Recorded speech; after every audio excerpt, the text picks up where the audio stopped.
Bharat Mata by Pandit J.L. Nehru. Often as I wandered from meeting to meeting, I spoke to my audience of this India of ours, of Hindustan and of Bharat, the old Sanskrit name derived from the mythical founder of the race. I seldom did so in the cities, for there the audiences were more sophisticated and wanted stronger fare. But to the peasant with his limited outlook, I spoke of this great country for whose freedom we were struggling, of how each part differed from the other and yet was India, of common problems of the peasants from north to south and east to west, of the Swaraj that could only be for all and every part and not for some. I told them of my journeying from the Khyber Pass in the northwest to Kanyakumari or Cape Comorin in the distant south, and how everywhere the peasants put to me identical questions, for their troubles were the same: poverty, debt, vested interests, landlords, moneylenders, heavy rents and taxes, police harassment, and all these wrapped up in the structure that the foreign government had imposed upon us, and relief must also come for all. I tried to make them think of India as a whole, and even to some little extent of this wide world of which we were a part. I brought in the struggle of China, in Spain, in Abyssinia, in Central Europe, in Egypt, and the countries of Western Asia. I told them of the wonderful changes in the Soviet Union and of the great progress made in America.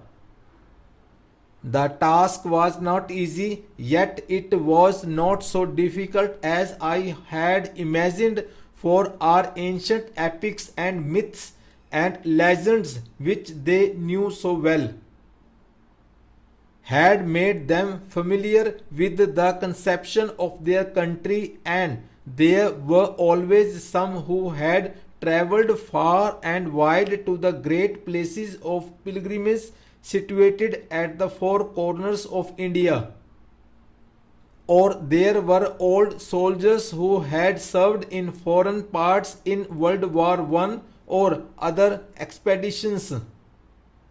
Even my references to foreign countries were brought home to them by the consequences of the Great Depression of the 1930s. Sometimes, as I reached a gathering, a great roar of welcome would greet me: Bharat Mata ki Jai! Victory to Mother India! I would ask them unexpectedly what they meant by that cry. Who was this Bharat Mata, Mother India, whose victory they wanted? My question would amuse them and surprise them, and then, not knowing exactly what to answer, they would look at each other and me.